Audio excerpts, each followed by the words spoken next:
Hello dear colleagues, welcome to our Lingua T Club. We are going on with teaching grammar. As you remember, last session we talked about the teacher-centered teaching, which is also called deductive teaching, where the grammar is presented by giving explanation of grammar before practice. A teacher gives students an in-depth explanation of a grammatical concept before they encounter the same grammatical concept in their own writing. After the lesson, students are expected to practice what they have just been shown in a mechanical way through worksheets and exercises.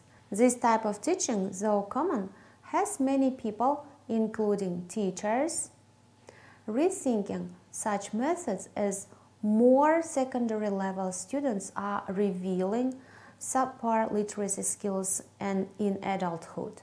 As one former teacher states, deductive teaching methods drive many students away from writing because of the tediousness of rote learning and teacher-centered approaches.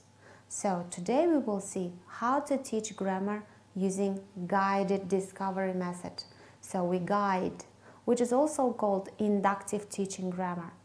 Let's see the demo lesson and find out the differences between deductive and inductive teaching grammar. Hello children, how are you today?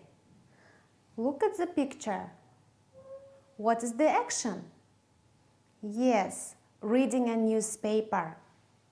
Do you like reading a newspaper? I like reading a newspaper. Let's draw on the board. How can you say I like or I don't like? So look. What does it express? Yes, it expresses your likes. You say, how do you say that you like? I like, good. What about this? What is this? Yes, you are right, it's I don't like. I don't like. The picture. Reading a newspaper. What does it consist of? Reading. Reading is, yes, it is read and ink form. Read plus ink form. It is reading. It is verb and ink ending. Look, what is this action? Right, it is playing the guitar. Do you like playing the guitar? If you can. Okay, how do you express your like or dislike about playing the guitar? If you can. Okay, you say, I like, right, and I don't like. Again, what does it consist of? Playing. Again, let's write play plus, right, it is ink form. Playing, right.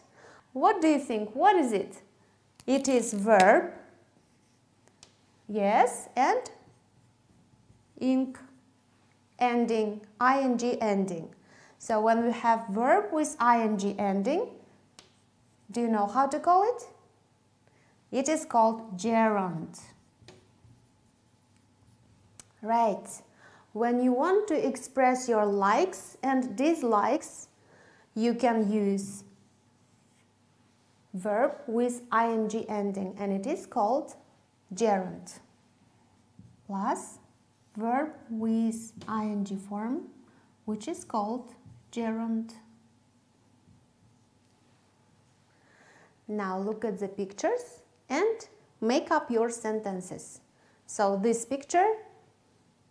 What about this? Skiing. Skiing. I like skiing or I don't like skiing.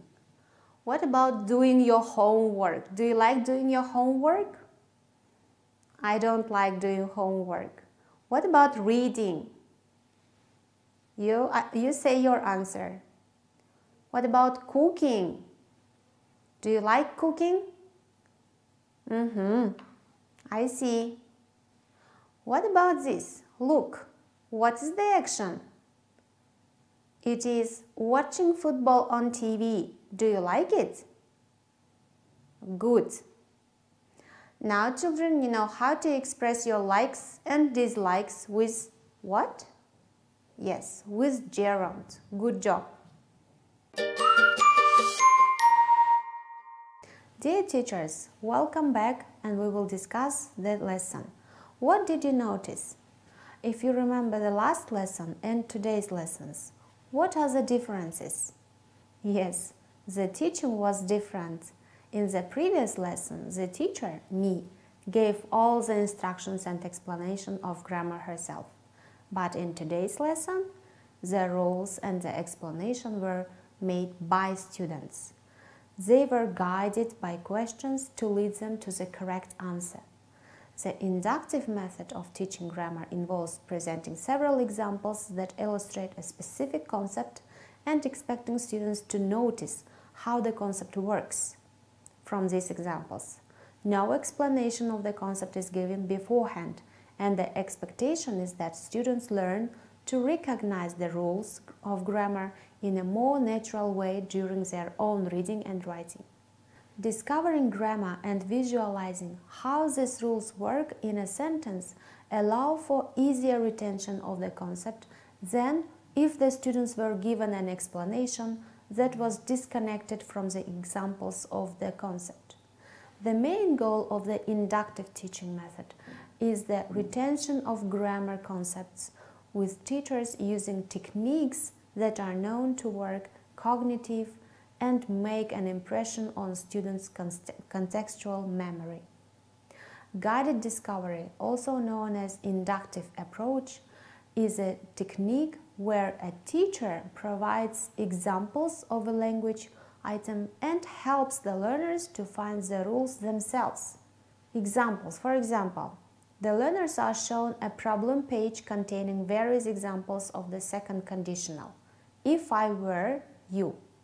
They identify the structure and then rules for making it. In the classroom, guided discovery is regarded by many teachers as an important tool. It encourages independence, makes learning more memorable, and if analysis is done in groups, is a meaningful cognitive task. It is important, however, to understand that some learners are resistant to this approach. And that's why we need to help them. That's all for today, dear teachers. Thanks for joining me today and see you next time for another tips in developing teaching skills. See you next time. Bye.